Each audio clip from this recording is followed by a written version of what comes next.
Welcome back to Deep Thoughts on this not-so-freezing night. Summer's coming around, people. As I say that, probably a third of the country is without power. Do hope you guys are hanging in there wherever you are. Today I was reminiscing on YouTube because about 3 or 4 days ago, a rapper by the name of Prince Marky D mysteriously passes away at 52 years old. He was in the rap band from the 80s called the Fat Boys. We already lost Daniel Robinson, who was the major beatbox dude from that band in 95, due to obesity. And he accidentally fell down and couldn't get back up because he weighed 760 pounds. So this kicks off this episode, which I'm going to call Burying Our Heroes. Because isn't it a weird anomaly? Someone you were a fan of and someone you'd probably drew inspiration from would be someone I would categorize as a hero to you. We probably share several heroes. But it's a really strange thing because it happens in different ways, the way that we lose our heroes. And I think that we reminisce in our mind the loss of a hero differently for different circumstances, but I'm willing to bet there's a lot of commonality between us. And I thought it might be a real valuable conversation as we move on with our lives to just talk about it, because it can be a very shocking thing to your system when these deaths occur and you wouldn't have expected to get that information for quite some time. The 3 species that I have discerned in my own lifetime go something like this.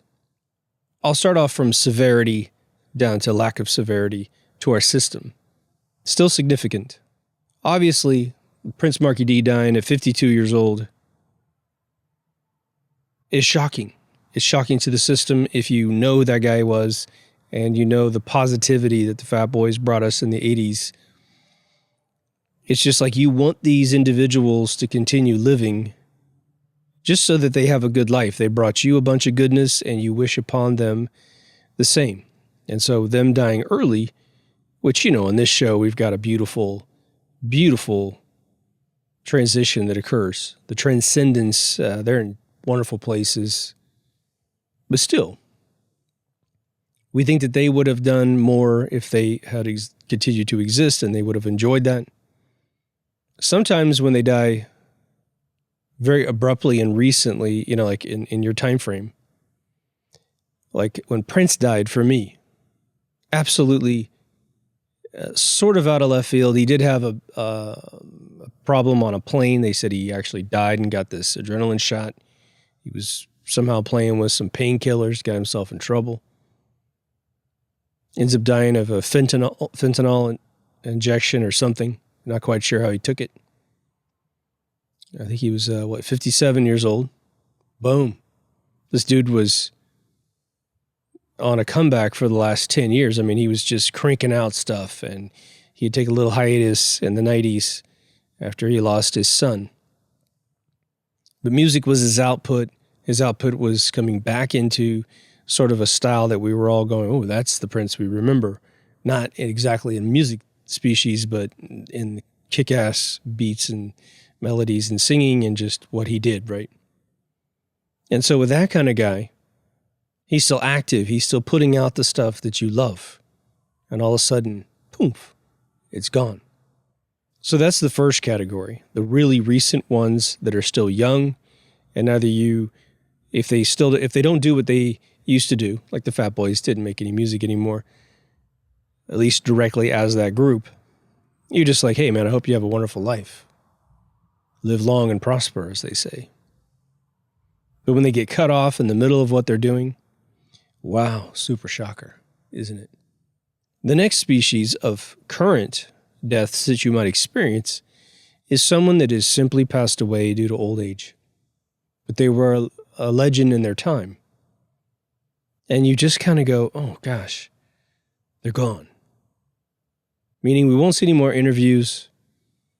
And for some strange reason, I don't know about you, But when you find out someone is still alive, like a Dick Van Dyke is still alive right now, February 2021, there's something cool about that.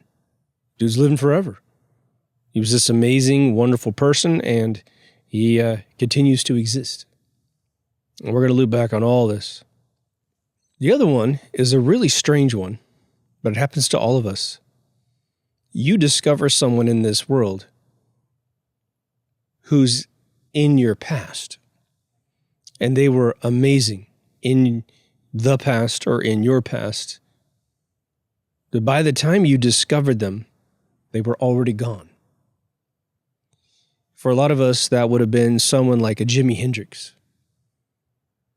You see the dude play the guitar and you're just like, oh my God, his guitars had souls, and he would have conversations with his guitar, and their souls combined, and it was just this amazing fluidity between music and the soul, emotion and sound.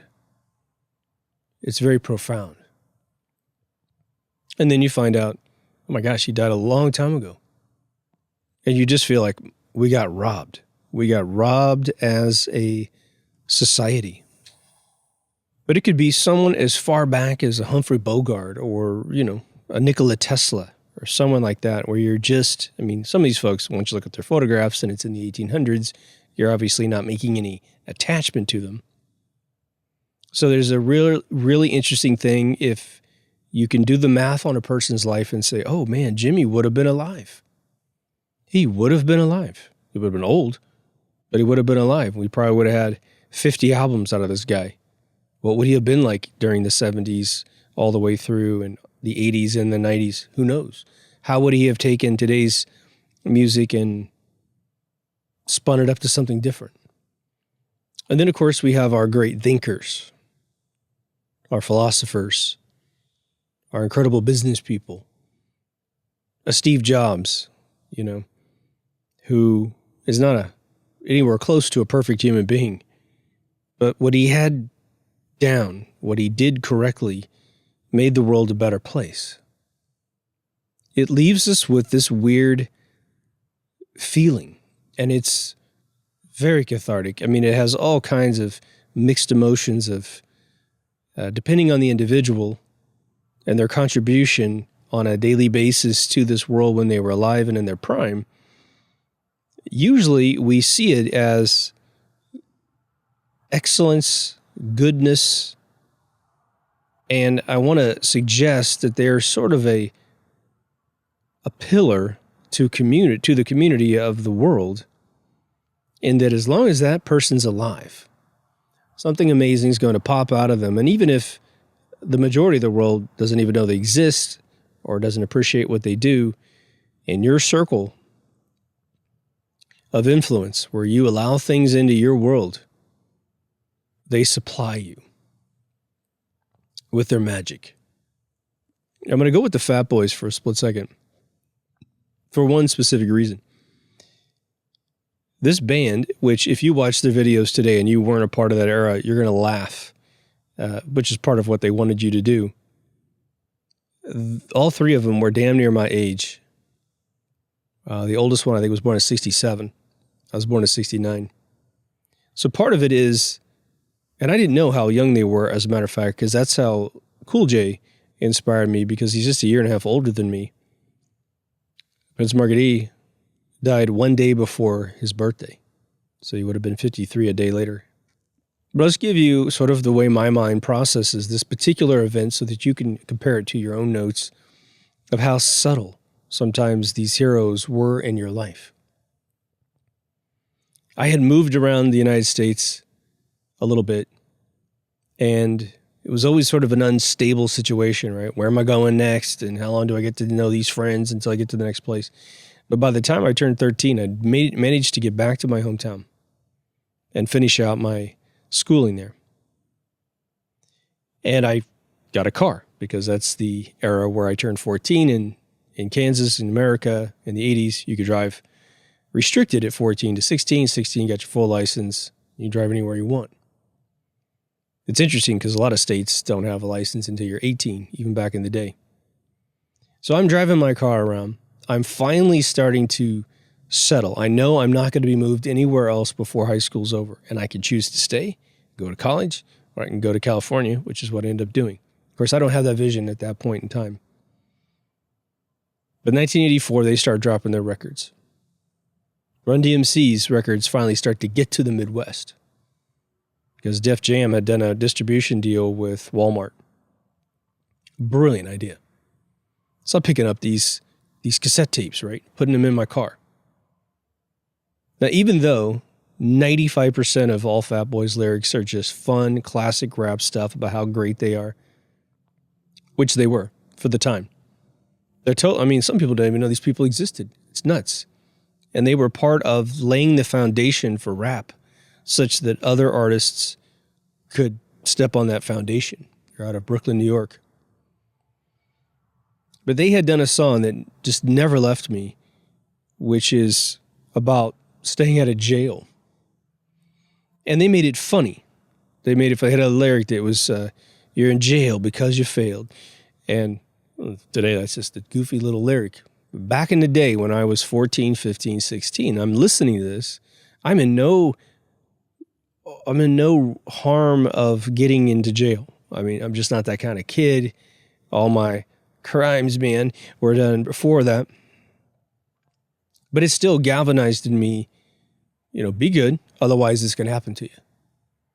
But they did it in such a funny, comical way that I got the message kind of wrapped in candy. Pardon the pun. I didn't find out until a couple of years ago watching some documentary on them that the Daniel Robinson Buffy, who did the beatboxing, had actually passed away in 95. I didn't realize he'd been gone for so long. Now, I'm obviously focusing a little bit on musicians here just to make my examples. The one thing I find amazing about musicians that's different than, say, an actor or something, is that musicians at least used to write their own lyrics. Even if they have a shadow writer today, most of what they are having written for them is based on a theme they would give the writer in the first place, and they're not going to say any lines that they don't believe in. So what was interesting is, if you think about a band existing for a long time, which never happens these days, you're their age. Like I was their age roughly, within plus or minus 2 years.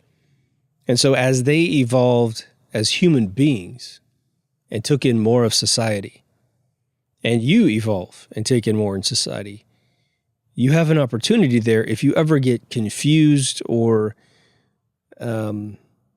disenfranchised with the way society's going, sort of that No Country for Old Men algorithm.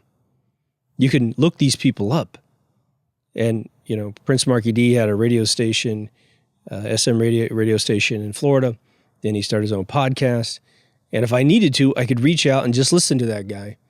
And if things are getting hot in America or the world, and he's got a view, he was a clever lyricist to begin with. So in terms of expressing himself, he's got that power.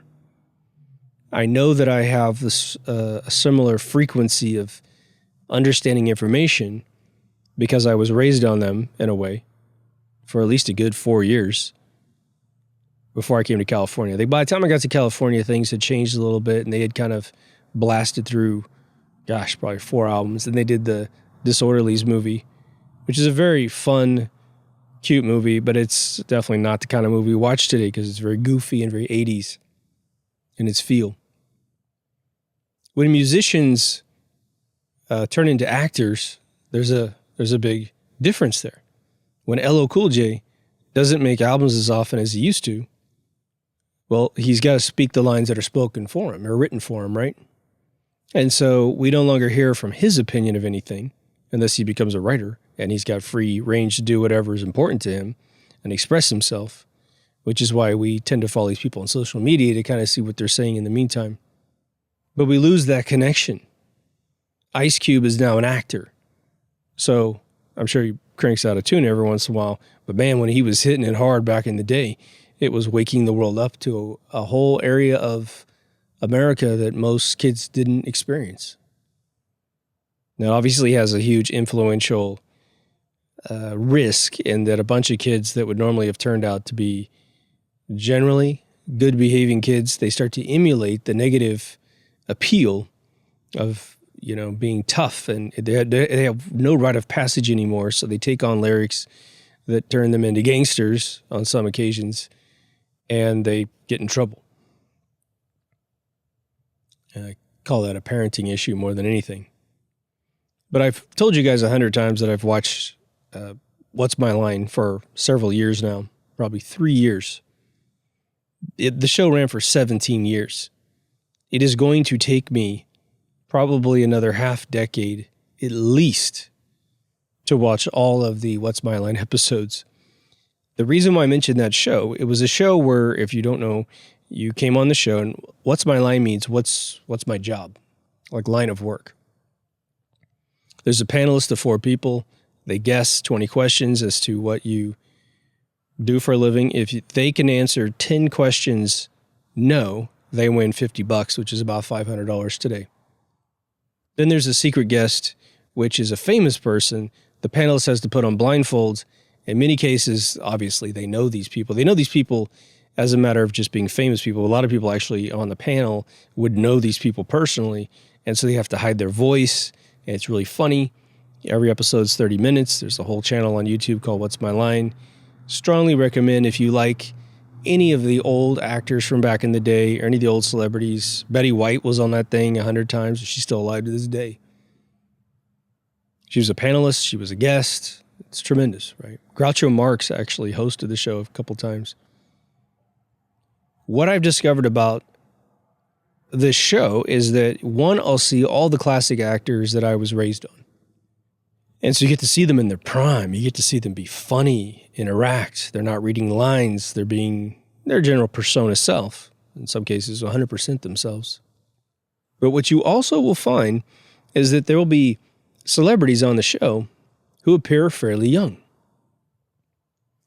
And the crowd, when they come out, especially for the mystery guest, the audience is live, so they get to yell and scream. In fact, the beginning of Saturday Night Live, where they say, live from New York, is Saturday Night. That's actually a spoof off of the 50s intro of What's My Line. They'd say, live from New York, it's What's My Line, But you'll find someone young, and the whole audience is freaking out, like they're Elvis Presley or something.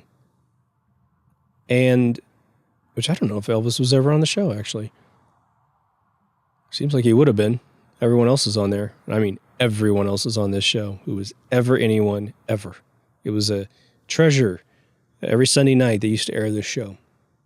Only missing a few episodes throughout the year.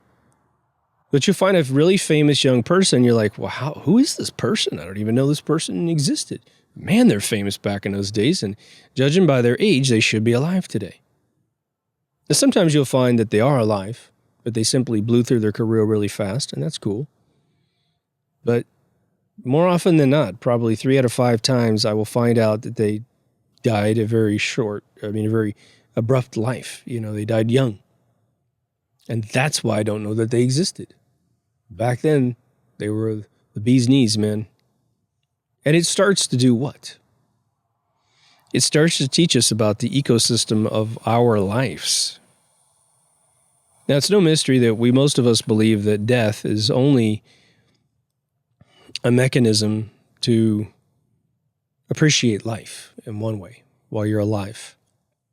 As most of you know, my philosophy of why we die, personally, us, me, is that we live forever, and there's no way on any form of existence that could be treated as a trivial thing could we exist as an individual with the same name and the same identity going through history for a prolonged period of time.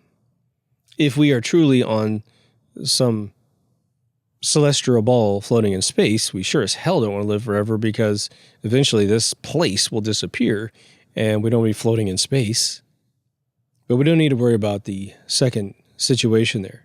The one I want to emphasize now is that old adage where someone loses someone close to them early, way before their time.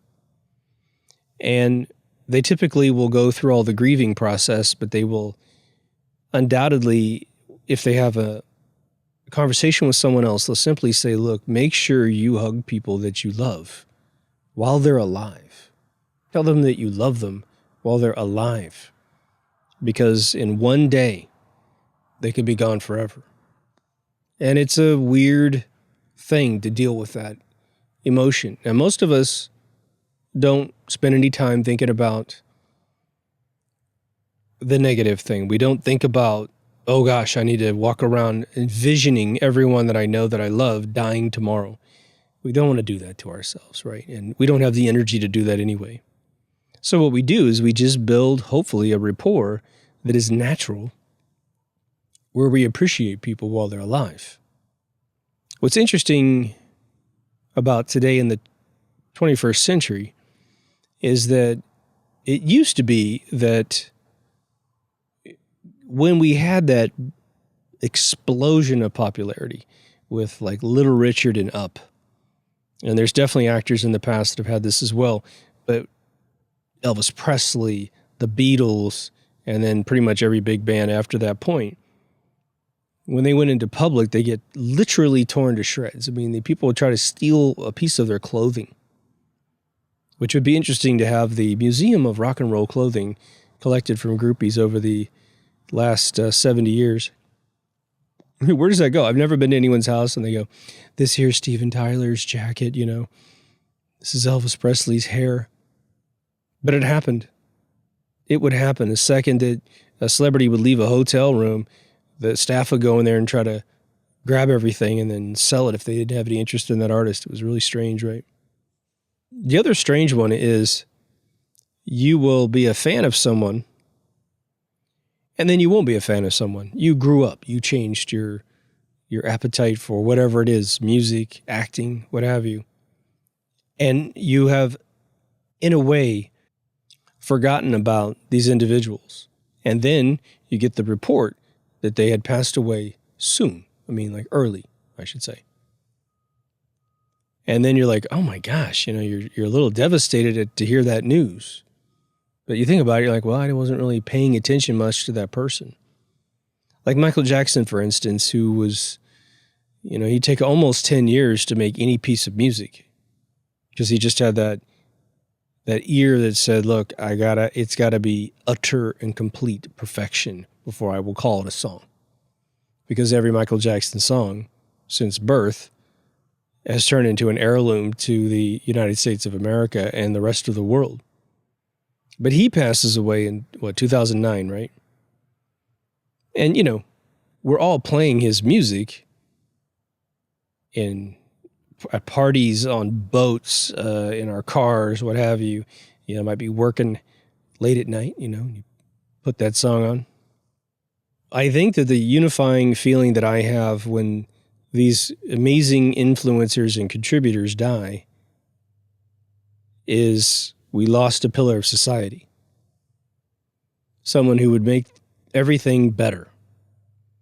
And no matter if you knew what they were or what they were doing, you just thought, well, out there, something good is happening somewhere. But to finish my other point, in the 21st century, we have this sort of interesting capability of getting closer to these individuals, no matter who they are. They could be professors for all you care, right? Because there's Instagram and, I hate to say Twitter, the platform of Satan, but Facebook, personal websites. I've got friends that can seem to find anyone's email address. It's the weirdest thing, sort of disturbing. But you can get in these dialogues with individuals. Half the reason why I've worked with, I was going to say, you know, most of the celebrities that I admire personally, before I ever got a chance to meet them and work with them, I just reached out to them on the internet when the internet was brand new.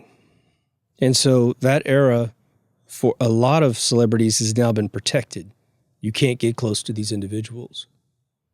And I guess the allure there is very simple. They are contributing to the universe and you're enjoying their contributions. The utter fantasy that one has to be careful with is we desperately want to put something into them, a conversation, a comment, who knows, piece of art, whatever it is, and they take that in their system, add it to their equation, and put something new out, that has a part of you in it. And when that happens, it is one of the most amazing experiences you'll ever have. My first experience with that was with Steve Jobs. I had built this weird rapport with him through emails using his Pixar account. And then when he got back to Apple, I had already been championing the reasons why one should use their products online. Had a very famous page, Why Apple, on my old domain, stimulus.com, which I sold. And so I had built out the reasons why those products were the best. And when he got back in, I used that friendship I had with him, and I sent him a big part of the article, which was to say the Pentium was being propped up as faster than the Max Power PC line because of a megahertz count, which if you're a race car driver just means how fast your engine revs. Now, if you're even just a layman with cars, you know that revving up a Dodge Dart and then revving up the top Ferrari, and you're both going in fourth gear at, say, 4,000 RPM, there's a difference in your overall experience, isn't there? Right? One's going probably damn near 150 miles an hour, and the other one's probably going 50 miles an hour. And so I had written this article which included what I call the megahertz myth, and fully outlined the whole thing with a bunch of other like on-point things. You could probably use the archive.org to find that article. And so I sent it to him, and he replied to me and thanked me and copied his VP of marketing. And this is like in about March of that particular year. I can't remember exactly what year it was. It's the year that he walked onto stage, about in June, I think it was, and he drops the bomb, the megahertz myth, and just destroys Intel's entire leverage against him in one fell swoop. Everyone at my work crapped their pants, including me. After we cleaned up after a few minutes, I realized there was a game to this. I mean, there was a real interaction, and the discipline was, if I was going to ever interact with these amazing individuals, regardless of what they are, you have to wait till you have something of massive substance. Then you have to write it and refine it down to a paragraph at best.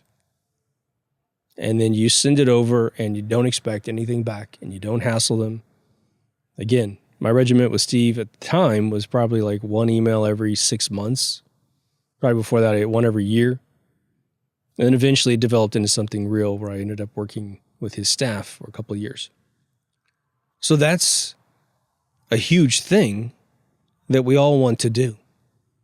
We want to interact with these people. And if I may boast about you guys, for me, when you post like an amazing comment, and boy, I went through all of them today. I answered dozens and dozens of questions and comment on your amazing posts. For me, you guys are the celebrities. And you may not believe that I believe that. You may not believe that I can conjure up almost the same exact feeling I've had for the greats of the world for you. But it's absolutely the case when you guys blow out a comment that's just amazing.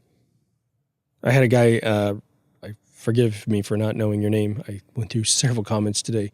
But this dude made a point about the Egyptians and the pre-dynastic stuff. And he said, isn't it weird that no hieroglyph portrayed a pyramid in the hieroglyph? And my jaw just hit the ground. I was just like, oh my God. He had a bunch of other great points, but that comment will stick with me, and we're going to figure out an episode for that. Here I'm watching all this Uncharted X. I'm watching all the Brian Forrester stuff and 1,000 other videos that have nothing to do with anyone I know. And no one's ever made that point. It's like, that's the brain I love. Whoever comes up with those suggestions blows my mind. There's another one about non-breather aliens. I thought that was just tremendous too. And a whole alien race that is called the non-breathers because they metabolize whatever they need out of the universe, perhaps. Just great. So I'm in the lap of luxury surrounded by you guys who are celebrities, you know. And I want you to live the longest, most fulfilled life that you can live. Why? For the same reason I want everyone else to live that I could mention to you that's a famous person, because you're contributing to the world that I'm in, man. If I simply, it's almost like I'm cheating. I'm putting out a episode that triggers your brain to dump your mad science on me, man. It's like I kind of found my source. I found my pure energy source. I got my Frisbee and I'm drinking my data disk. And if you think about like how I might personally organize this episode, it dawned on me initially to say, okay, what would be the end goal emotion that I would ever want to stimulate in your brain? Do we really want to get rid of, because it's alluring to say, I'll just fix it, I'll say something clever. And when celebrities pass away, or your heroes, forget celebrity, I shouldn't say that word. When heroes pass, you're not going to be so devastated. You'll be purely happy for them and all this other stuff. Man, I would be doing you a disservice if I gave you that gift, if I could even find it myself, which I won't even try to pursue it. What I'm trying to figure out how to do is to figure out a way to appreciate those tough moments, those punchy in the gut moments when things happen that are just unexpected. And, there's a whole another realm of loss, which is our personal family and friends. And those people could be your heroes more than anyone in the whole planet. I think for this particular conversation, that is too personal. That is too heavy for me to address in this particular episode. So if you're trying to quarantine your brain, I would say the subtext would be heroes as defined outside of your normal day-to-day interactions. Because it's that alienation, it's that distance between you and them that is the weird thing. Because, when Prince died, I was at a job interview. I've said this 100 times. I'm at a job interview. I've just talked to the hiring manager. He's cool. He's like, hey, you got about 10 minutes before the first guy comes in. You want anything? I said, I'll just go to the restroom. Come back to my phone. It's just blowing up. Boom, boom, boom, boom, boom. And I've got the whole buzzer thing off and all that stuff. But the screen keeps giving me the previews that people are texting me. And they're texting the crap out of me really early in the morning. For me, anyway. I'm thinking, geez, what happened? Is there another 9/11 going on or something? So I open this phone. And I just see one preview piece of text going, can you believe it? And then one of my other buddies said, Prince died. And I'm sitting there just like, I don't know, it's every movie where someone goes through a 3-second drug trip, man. I'm just like, what? The hallway stretching and whatever. It's like being in the tunnel in Willy Wonka. And I never met that man. I got close to meeting him once. Met Levi Caesar. But I never met the guy. I never contributed to his DNA other than I created a chat room once that was used by his record company as the official Prince chat room online in the late 90s. I doubt that had any input in his life, right? And so you sit there and you go, man, okay, what does this mean to me at this point? Here I am in my 40s. I'm thinking, okay, well, I haven't been a giant music guy like I used to be in my teens, where it was like your lifeblood to wake up, put an album on, get inspired, and do amazing things. I had been definitely getting involved with his last albums, had some great experiences with his last albums. But part of me was like, okay, it's definitely an early departure, for sure. The fact that he did it with drugs or, nobody knows. There's definitely conspiracies around his death that I think I'd like to have some questions answered, but let's just say it's all official. It pisses me off that a guy that was so adamant about you being a vegetarian would say, don't you dare eat meat. Don't even come in here after eating a hamburger. Go brush your teeth and wait for an hour before you walk into the studio with me. But I'm going to shoot up fentanyl like crazy. That for me was an extreme level of hypocrisy from a man that before hadn't been so apocryphal. which is why I have suspicions about that death.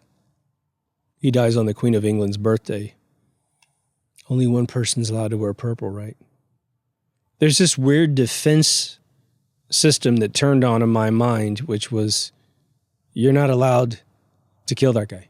He's not allowed to die. I mean, either I'm talking to God or I'm talking to somebody here on earth who contributed to such a thing. Now, I will always believe that Michael Jackson was murdered 100% for one very specific reason, which nobody seems to remember, which is the story of my life.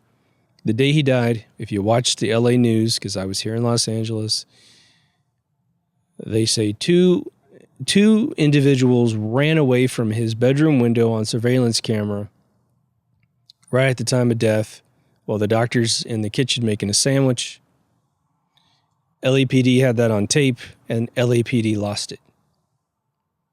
Oh, wow. Sony got another one, and then Sony got George Michael, making billions off these guys' catalogs right after death. It's a business, man, in my opinion. Prince, I don't know. But I get this feeling that's just defensive. It's illogical. It just says, you're not allowed to take a great person like that out of the world.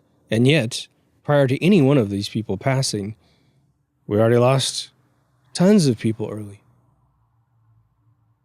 I recently learned that Jim Morrison hated heroin. He hated it. His band members apparently said, look, he never did it.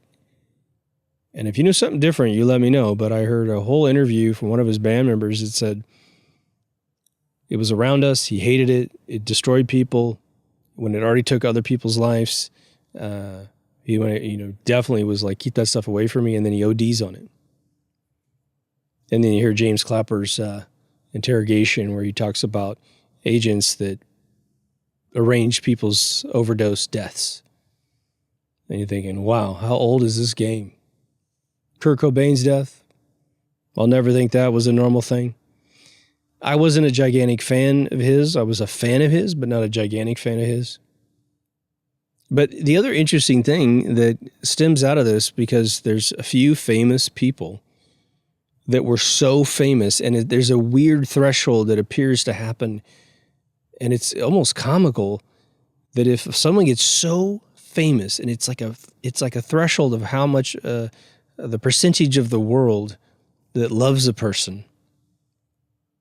And it's also after a particular time in history, which I don't know exactly where it is, but Elvis Presley, Tupac, and Michael Jackson suffer from this other interesting thing, this like almost psychosis, that everyone says they're still alive.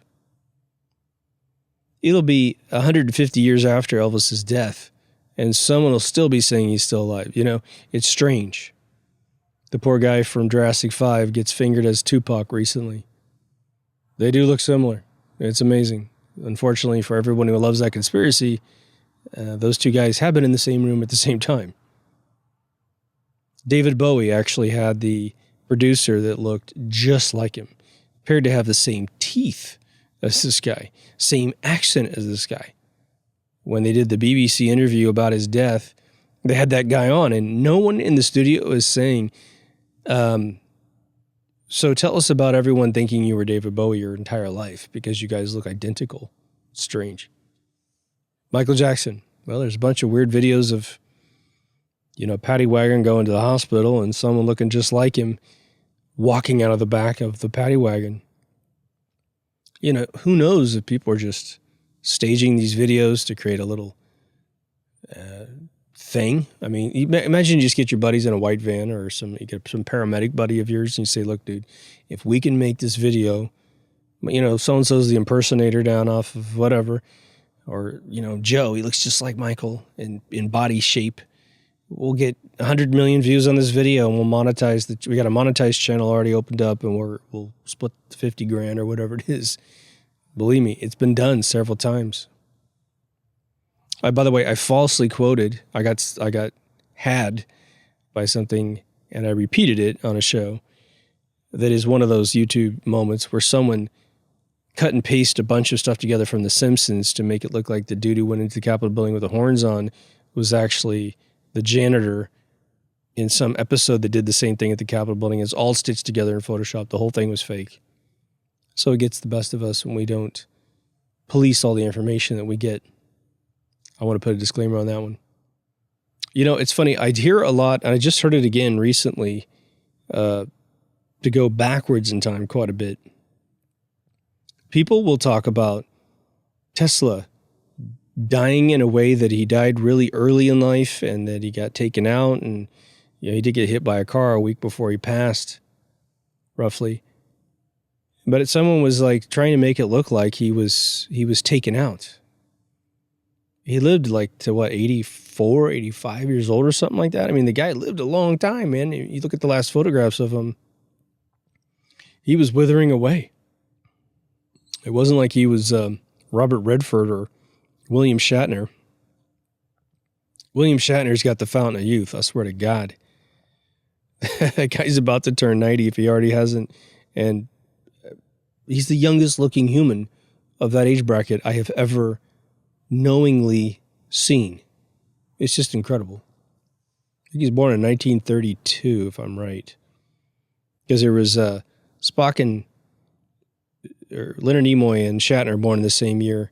And the guy that played Scotty and Bones, they were born in the same year in 28, I believe. If I got that right. But I think the other part about it is that for those of you who can go back a few half centuries, society was a better thing back in the day. And so what that yielded for us were individuals with bigger minds and more principles. And they were simply higher quality human beings than we get today, at least in the realm of they were allowed to express themselves and their talents, whether it be music or acting or writing or whatever, science. And when they die, we typically will say they broke the mold, right? Neil deGrasse Tyson is no Carl Sagan, okay? If you like old movies, for instance, and I'm willing to bet that everybody who watches this show, whether or not you realize it or not, you love old movies. Why? Because you got a big brain. That's why. The pound for pound content and the quality of the content in older movies, whether they be a comedy or drama, is dense and incredible. It's at your level. You are a Mozart. You increase the emotion within music and you increase the note count in music. Because that's what your brain needs. You don't want a brute force back rub, man. You want shiatsu. You want acupuncture. You want the whole experience of interacting with the human body to feel and create these kind of out-of-world, out-of-body experiences because it's so amazing. Your brain needs massaging too. Steve Jobs said something that I've repeated on this show a couple times for different points. But it alludes back to the quality of these beings that we love so much. He said we don't ask the public what they want because they don't know what they want. They want more of the trophy Best Buy crap if you ask them. So in order to innovate the future, Steve's entire pitch to all of his employees at the creative realm was to say, we make what we want in this world that doesn't exist in this world, and then we perfect it. It just so happens, once we're done with that experience, the world realizes something cool has been made, and then they want to buy it in the billions of dollars. So the public knows what they want. They just don't know that they want it. But when they see it, they'll do anything to get it, like in Needful Things, right? Well, that's us with most of the people we admire. They had a need to be who they were. Even if it's a person where you might have, like, I did a big dive on Paul Lynde because I think he's one of the most brilliant comedian actors and even a dramatic actor back in the day. But he was always on Bewitched. He was on, it wasn't always on Bewitched, unfortunately, but he was on Hollywood Squares. He was always in the center, right? And his quips were just utterly masterful. You can watch YouTube videos for hours with his quips, man. He was a brilliant guy. But what I heard about him in this documentary was that he grew very, I don't know if angry is the right word, but he was sort of let down that even though he shined and everybody loved exactly who he was as he portrayed himself to us, he never quite got the superstardom that perhaps like a Jim Carrey got. What's interesting about that when we look back in retrospect is we go, but Paul, you were Jim Carrey. You just weren't like him. You gave us something in a place, in places that would have been otherwise perhaps very boring. When you find some inspirational person in your life that's not, again, family or friends, and it's very specific with this point, it's probably the easiest way to delineate why keeping it separate for this episode is important. It seems like a human being is taking on the same archetypal introduction in your life like the iPod did to people who love to carry music in their pocket, 1,000 songs in their pocket thing. It wasn't even conceivable that you could carry 1,000 songs in your pocket. And then all of a sudden, it not only was conceived, but it was ready to purchase. So the first time you hear about this technology, you can part with a couple $100 and have it. Whoa. Well, when we hear a brand new band, which is led by whatever number of musicians, we have a brand new actor, which is a male-female term, come into the world, then we're blown away. We just love Tom Hardy or something like that. These brand new actors that come in that are like just killing it. And without them, the scripts can't get made because no one else could take that role. Someone else might have played the role, but then you wouldn't have liked the movie. It would have been, whatever, it's all right.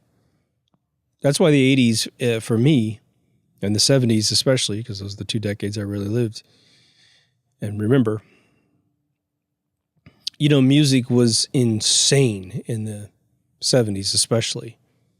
You had bands showing up with utterly just blockbuster albums. Their first albums are just blockbusters. And unlike today's bands, which make one album and then disappear, Guns N' Roses really made one album and then a few EPs, and they were gone. Well, how many bands do we know? Like Led Zeppelin and Journey, Boston, ELO, Queen, just one after the other. If you didn't like every single song, you at least like half the album, and 2 or 3 of the songs on the albums would go to number 1, or at least in your brain, damn close on the charts. And they're made out of the highest quality music and lyrics and metaphor, and the people took care of themselves as individuals, so they were almost a physical inspiration to you. In the 80s, we really got the classic actors that are still making movies to this day. Stallone, Schwarzenegger, Bruce Willis. Clint Eastwood blew up again, right? He was already making spaghetti westerns, and then poof, he blows up. And these people are still holding down movies to this day. I walked into my writing mentor's house one time, and within like 5 minutes, he goes, who are the strong males in Hollywood that could play a strong male role? This is probably about 2007, 8, somewhere in there. I said, what do you mean? He goes, well, if you subtract out all these beta males out of Hollywood, who could do what happened in the 80s again? Who's left? I said, oh, that's heavy. Because you really want to give credit where credit's due, but you're sitting there going, there's a few. I don't think Tom Hardy had quite blown up in certain key roles that I would have probably mentioned him, but he goes, at the time, man, the only thing I can think of was like Nick Cage. But he's getting old, I was like, yeah, he's definitely one of them. Because the old heroes went away. And they do make, whatever the hell that, I can't remember that one that Stallone still makes. Sounds like the Indestructibles, but it's not. I forgot the name of it. I apologize. So when you recognize these amazing people and whatever they do, when they disappear, you almost feel like an industry disappeared with them. Perhaps the style of music disappears. Prince was never like anybody else. So when he passes away, that utter snowflake that we would call a Prince song, it will never be made, except his vault's full of a ton of music that his sister's doing an amazing job putting out, I have to say. I was very nervous about anyone taking care of his catalog, and for me, his sister's got a straight A, man, A+. Very fortunate that we have her. She's turned down some big offers to have that music fleshed out and perfected. But that's not common, is it? And what was interesting is the whole time, I mean, I hate to OD on Prince for a second, but the entire time I was a fan of his, it was very exposed that he had this vault in the basement of his house, which is the Paisley Park, that had over 1,000 songs in it. And I started doing the math, and I was thinking, well, geez, if you did 10 songs per album, then you got 100 albums. And so I thought, well, whenever we lose this guy, which I was envisioning being much further out, I mean, B.B. King took forever, right? We were going to get 100 albums. Now, it turns out it's not quite that easy because there are a bunch of beta tracks and all that kind of stuff. Not a ton of totally finished, polished stuff. But it's pretty much good enough so far. Now, the thing I want to remind us all is that when we're in the bubble of losing someone that's of this particular category, not a family member, not a friend, not a personal friend, and some of you may be personal friends with your heroes like this, there's always that moment when you feel like you can't digest it. Like you're never going to accept the fact that these people have moved on early. You feel like you're going to wake up every day and it's going to hurt. I was just talking to a friend of mine yesterday, and there was some Prince thing we were reminiscing about, and she said to me, she goes, "That one's still too soon for me." I said, "Yeah, me too." Now I can listen to his music now; it's not a big issue, but there is just dial back to one that passed. Like Stevie Ray Vaughan for me was shocking, utterly shocking. Again, I was practicing guitar to him every single day for hours and hours and hours. I would say not coming close to his talent, of course, but still he was there, and I would go between Prince and Stevie trying to practice guitar. And I thought, man, this is going to kill me. And I absolutely, I've shared with you, and this year, or late last year, an episode where I did just recently replay his 10-minute Voodoo Child performance in Texas, which was right before his death. And I sat on this patio in the middle of like a fairly decent day.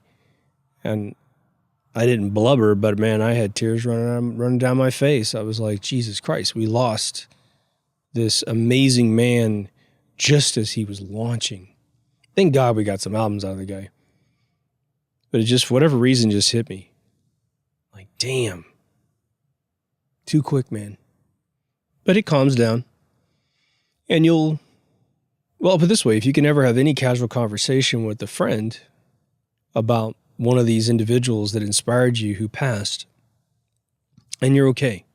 You're like, well, that was the point we lost so-and-so. Like Michael Jackson, we can talk about that now. Now, when you play his music, does it hurt sometimes? Yeah, it does. If you appreciate his music, right? Just substitute your person in that place. I think the big kicker that I've realized in the modern age is that there are some folks that pass in this really peculiar place in time where you will do a silly piece of math and go, oh my gosh, had they not died then, your life changed and got to a point where you might have met them in your line of work. And then you could have listened to them and been inspired by them, Like I was blessed to listen to Ray Bradbury speak live in Ventura, California. I was sitting 10 feet from the guy. Wow, what a treat. I would have never thought in a million years I would have ever been in the same place with that gentleman. And I made episodes where I passed the wisdom to you guys that I got from him.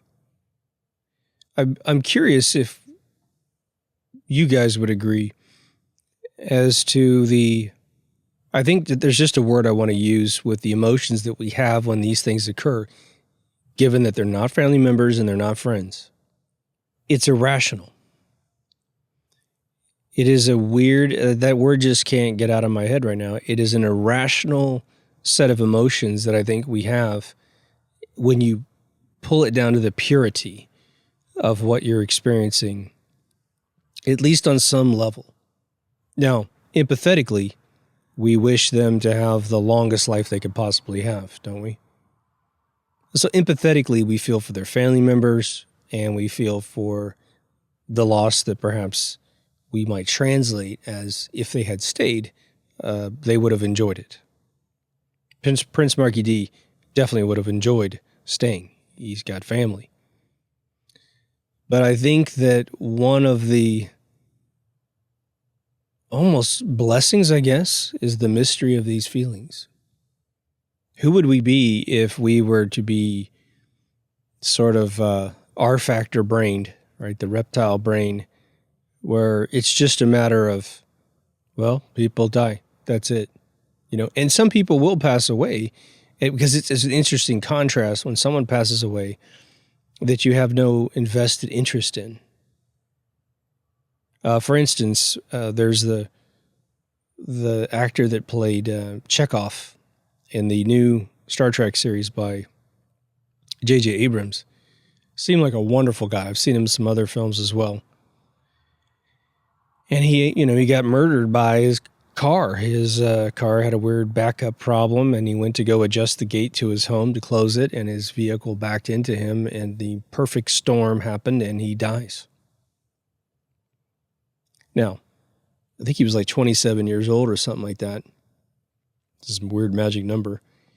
And you just think, geez, that sucks. But I didn't have enough experience with him as an actor to wrap my soul around the guy and really feel this amazing loss that I feel for other folks, of which I feel like I grew up with as a day-to-day piece of inspiration.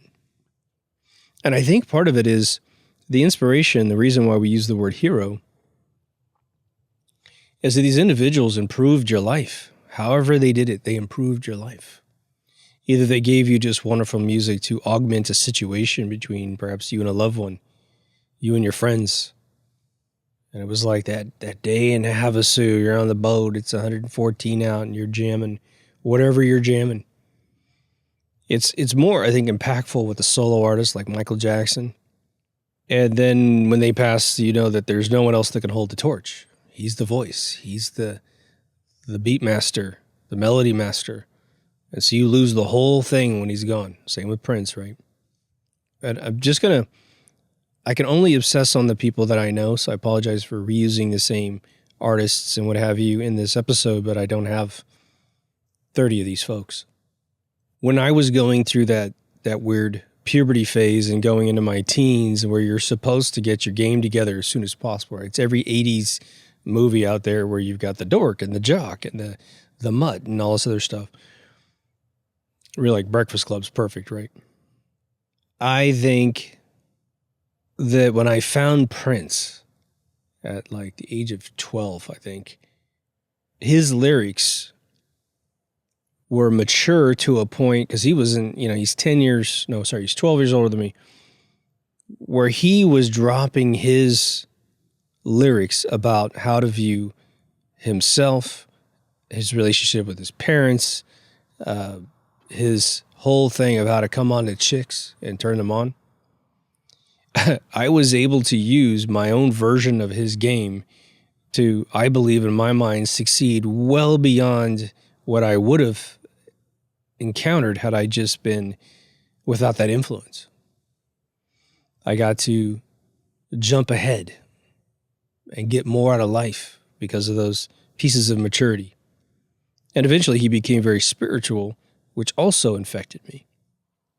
So when these people pass, you're like, damn, that's the dude who was like my big brother, in a way. Cool J was there too. Cool J was like, most classic rap in the 80s was all about get your shit together, stop making excuses, and go succeed. Why anyone would want to stop that message from continuing to move through lyrics and music is beyond me, other than, the prison system changing rap personally to put as many people in jail as possible, which was very, very successful. And we're still trying to kill the glamorization of gangsterism. We're still stuck with the 90s. Dudes are still wearing flannel. Was it the red pill guy who I love to death? He's this endearing guy. And he wears flannel like it's Nirvana time again. Do you realize that once flannel came in the 90s, I've said this 100 times, I'm going to say it again, men can't go to stores without flannel everywhere. Do you realize that up until the 90s, flannel was like something you'd find in some camping gear place if you wanted to dress up like a lumberjack? It wasn't fashion. It was like Michael Palin singing, I'm a lumberjack and I'm okay, I mean, it's funny. If Monty Python they sang that funny song, I'm a lumberjack, and they're all dressed like lumberjacks with those lumberjack hats on, And I'm sure that when they made that skit in Britain, they had to go to a special store to buy everyone a flannel shirt. But today they just go into any men's store, and it's like, where do you have clothes that aren't flannel? I mean, it's because everything's like 90% flannel. It's so pathetic, man. Say, it's over there by the baby blue and pink shirts you can put on. It's like men's clothing doesn't exist anymore, all right? It's a joke. But I digress. So what would be a takeaway? What would be a takeaway from this conversation? I think that the biggest tool that I use in my life now when this kind of thing occurs, and of course as you get older, if your heroes are, say, 10 years older than you or more, well, they're going to be passing away and you're going to be alive. It's just math, man. But I think what we have to do is get good at celebrating the life that they had when they were here. And maybe we're not very good at it until we do it, a few times. Sometimes it's going to go deep. It's going to hurt. How many times have you heard people say, when I pass away, I want there to be a party? And sometimes it happens, right? And you go, wow, we actually had a really good party. I don't think I've ever personally attended anything like that, personally. But it is truly the wish of an artist to celebrate their life, and not be all cry and weird. And what's interesting about it is that I think funerals have been designed very specifically in our lives. The elders of the universe have figured out that we need a moment to let as much out as we possibly can, because if we ever hold those emotions in, I can personally attest, okay, you can hold a sobbing cry in for 20 years. Case in point, I dated a German exchange student when I was 20. She was 18. Actually, I think I turned 20 right when she met me. And I dated her for a year. We're in love. We actually got engaged for a little while until she realized she couldn't stay in America. It was her idea. Totally would have married this girl. Would have been perfect. But then one day I have to take her to LAX. It's just me and her. The family's not there. And I'm watching this human being walk away from me, because back then, international terminal was like all terminals today, where the passenger or the friends can't go past a certain point, right? Which is right at the gate. Right at the front of the place, right? In front of the terminal. And I'm watching her walk away, and I just gave her a hug for the very last time. But she told me, she goes, don't you dare cry, because you're going to make me cry. And like an idiot, well, one, I'm a guy, so crying in public's not my thing, and crying's not something I do a whole lot of, but just for Stevie Ray Vaughan. But she walks away, and I held it in. And I thought to myself, I'm going to get to my car, I'm going to let it go. I got to my car, and I kid you not, if you were to film the scene, I'm in my Mitsubishi Cordia, and I'm sitting in some parking garage, and I'm just sitting there, and I cannot cry. But I feel this cinder of sadness in my chest, you know. I drove all the way home, which was LAX to Camarillo, California, which is at least an hour. Couldn't pull it out. Never did. Never cried. Then, 20 years later, almost to the year and month, I contacted her through some random friends, and I finally found her, and she Skyped me. And we probably talked for 6 months. And I was so happy to see her. It wasn't anything sad about that at all. But then, you know, over the course of the next few weeks, she's married with kids, and, you know, her husband actually waved to me and stuff on the call, so nothing funky happened on the side. She's not that kind of person anyway. Neither am I. But she starts sobbing on the other side of the phone, or the Skype call. And the strange thing was I just had a natural don't cry. I didn't feel like crying. It was like I had to be there for her and support her. And then a couple days later was my turn. And I had no idea what was coming, man. But that freaking cry that was stuck down inside my chest for 20 years goes boom out the door, man. And again, it's not a noisy cry, but it's just, man, you just can't stop the tears, man. And we probably did that a couple times. And now we're fine. We don't talk that much anymore. I thanked her husband separately because he was such a nice guy to help us do that thing. But taking that little experience and applying it to these losses, I'm going to say, if you are one to use that technique to get this sorrow and this sadness and this pain out of your chest, go wherever you're going to go to feel comfortable for that and let it out. And I want to say, because I've heard this recently, and I'm trying to think. I had one sad moment in front of my daughter once, which is the funniest thing on planet Earth. I wasn't crying or anything, but I was definitely like, I just got dumped by this girl. And I was sitting on my bed. It's kind of dusky outside. My daughter's running around the house. And she comes up to me and hops up on the bed and comes right up on my chest, and she goes, you know, she touches my face. She's like, what's wrong? I thought, oh my God, this is one of the most endearing moments of my life, that my kid can read my freaking mind at like 2. And I said, I think I'd cut myself shaving as well. And I think she thought that little piece of paper you put on your face, little blood dot in it, was the reason why I was feeling bad, right? And she looks at me real seriously. She goes, you got to stop shaking. I said, what? And she takes her little hands up. She goes, you got to stop shaking. She was trying to say, you got to stop shaving because you cut yourself and that's what's making you sad. Absolutely hilarious moment. But my point about this is the following. I have recently heard probably 2 people say over the course of maybe the last 3 months, just random conversations I'm listening to, someone say that was the first time or the only time I ever saw my father cry or my mother cry. Usually it's more dramatic, obviously, with the father. So if you're a dude and you're like, man, I don't want to have an emotional moment around my kid. What's interesting about it is that when I hear kids who are now grown adults in their 50s talk about those really poignant moments where their parents got so overtaken by emotion, there's a great love and respect and humanity that your kid will eventually develop for your moment of sadness. And if you're crying all over the house all the time, it's probably going to go the opposite direction. But if you have a real genuine moment of hurt, you don't need to fear letting it out in front of your kids every once in a while. You don't want to do it on purpose because they may be freaking out like, why is daddy crying? Especially if they're too young. But if you're like my dad, you know, when he lost Elvis, man, I cannot believe that he didn't let out a tear. I just can't believe it. I mean, I'm sure my father found in Elvis what I found in Prince. You know, it was like, he's just a cool, upstanding guy.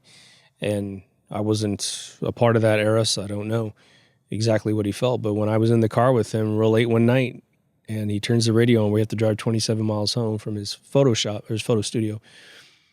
He turns the radio on, and boom, they set it, and he goes, "What?" And he grabs the volume and turns it up, and it was just a silent drive all the way home as we're listening to the radio. I mean, here they are pulling it on thick, man. They're playing his music. They're talking about how amazing he was, and this dude's just driving a car. And I'm thinking, when I look back, I'm like, my dad definitely plays the tough guy, but he's got a good soul inside where I know he feels emotion. And I just wonder if he ever broke down. I should ask him. But now, maybe in closing, one of the interesting ways to look at it is that we're calling them heroes in this episode. So they're an external person to your family and friends circuit, and they're your heroes, man. Which means they gave you something that you accepted and that you embedded in your system. And now you are a part of them. Think about, we could even use fictional movies. Let's see. The most esoteric one I could mention would be Dark Crystal. Right at the beginning of the movie, this Gelfling character goes up to his elder, which is this kind of hunched over, bizarre looking character. And he tells him what he needs to do. You need to go do this. And then the dude just vanishes. He's kind of like, just sinks into his ground. He disappears, and his clothing's the only thing that's there. And so the kid starts on his journey. And that's the beginning of the film. In Star Wars, we obviously have Yoda eventually passing. And Luke's got to take what he learned from Yoda and go for it. Now, a little easier for Luke because he can see ghosts and stuff of these individuals. But any time in history where your heroes pass away, whether you know them or not, there's a baton that's happening, isn't it? It's sort of your rite of passage whenever it occurs. And, you know, when I lost some really good friends in high school and after high school, I felt like I had to hold the baton down for those individuals. They didn't get to live their lives past, 19 years old. And here I am going, okay, I got a big plan here. And it's I don't know what the hell's going to happen. But for my friend Randy Martinez, I'm going to take his life and go, we're going to California, man. Come on, let's do this. Whether it be him actually being with me or me just carrying him inside me. He was one of the coolest, most dapper, amazing, soft-spoken guys. He's the second guy that inspired me to be that way. And so I embedded him in me way before I lost him, but definitely doubled down after I lost him. I mean, I was thinking about that guy every day for 10 years. And so I honor him as best I can by being someone that he would be proud of. And that makes me feel better. Prince went through all kinds of phases of his life where he was saying all kinds of dirty words as part of his song titles as well as in the lyrics. And then he got fairly religious. He became a Jehovah's Witness, which you won't find me being probably any time in my life. But he was a God-fearing man. He believed in every year he seemed to get older.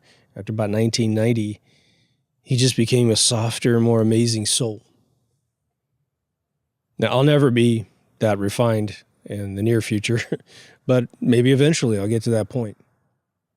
The one thing I got from the comments today, several times in several comments, and there's no way for me to easily allow you to see these because they're in a bunch of different videos. A bunch of people are going through a ton of videos, which I love because they're giving me all this input. It's crazy. I need more episode ideas, so it's the perfect timing.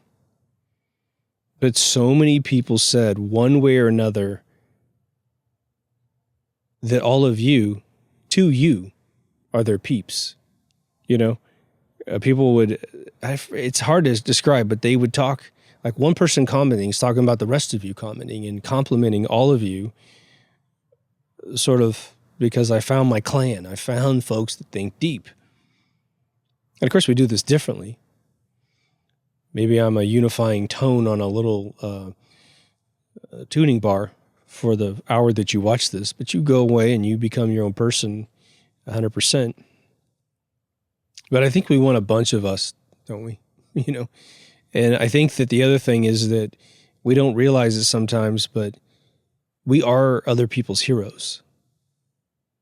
And it's more personal, of course. It would be you're going down into that friend circle, down into that family circle. You are inspirational to your cousin, your nephew, your aunt, your uncle, your brother, your sister. And sometimes the closer the relative gets, the less they're likely to tell you, because sometimes they have a little bit of an ego barrier, but in the end, they listen to you. And if you've had kids, you'll have that whole thing of like, hear me now, listen to me later. It happens like that. You'll be given some advice, and the kid's just like, yeah, I don't want your advice. And then you find out 2 months later, they're doing exactly what you said, and they're succeeding. And they're even twisting a little bit better than you gave it to them. All of this just highlights the value of all of us to all of us, doesn't it? I think that man is, because society is still being run by a bunch of nuts, we don't get a chance to smell the flowers, as it were. And we're the flowers. We don't get to smell it all the time, because we're so preoccupied with paying a bill or trying to keep up with the Joneses or what have you, keeping up appearances. Yeah. That's part of what heroes are about. They help you mitigate these weird situations. And what's crazy is, in this particular show, I'm blessed to get all of your feedback personally. If you read the comments, you'll get it too. Our Facebook page is pretty badass too. You're potentially making a comment every once in a while, or I'm making a comment on an episode, which is about, astrophysics, way off on the left field of your life. But just like the reason why they make you take algebra is something I've never used in my professional life. Trigonometry, definitely. But algebra, not once, man. Not once. And you can make video games all day long with barely using any. Now, but that taught me how to think, right? So simplifying things down is the huge investment that gives you. And the schools are so stupid, okay? They don't tell kids this on the first day. The reason why you're going to take this class, and because iteration and reiteration is so important for kids and all of us, they need to say this about every, 10th class. Hey, class, why are we taking this class? Because it teaches us how to think. Yes. How does it teach you how to think? It's refinement and simplification. Taking something super complex and making it super easy. That's not only a mathematical game, but it's how your brain works. It's how you might refine your language to say the fewest amount of words, the least amount of words. Wow. The least amount of words, and have the same exact meaning as saying this huge paragraph, or even maybe a more profound statement. Anyway, I could probably ramble on for days about this, but I won't. As always, super interested in your take on this one. This one is one that I think that even I have struggled with a lot and not been able to identify that I've been struggling with this whole situation. That's why when, people rush to social media to report someone is dead. When LL Cool J posted that Prince Marky D passed away, I know LL Cool J has got a connection with Prince Marky D. I know that there is a huge soul connection with those two individuals. Makes sense to me. But when random person just is always that first person to say, this person died, that person died, it's like, okay, not a single sentence about how these people touched their lives. I think that that's a bad game. So if you ever do post something like that on social media, let me just give you a piece of advice. Write a sentence. Write a sentence of why this touched you, why that person passing touched you. You'll find out what's in your own soul as you construct that sentence. And I totally understand needing to just put it out there if you're really hurt by that loss and you're like, come on, everyone, come to the table. Let's all talk about this because I can't deal with this right now. Give me your greatest story of how this person touched your life. And on that note, if you haven't been to deepthoughtsradio.com, please go. Everything's there, video, audio, social media. All new remastered season 1, a store with the Deep Thoughts Radio University. You're in it and you're a professor most likely. For those of you who are supporting the show through Patreon and PayPal, thank you so much. You make it all happen. Take care of yourself and someone else, and I'll see you on the next Deep Thoughts. Over now.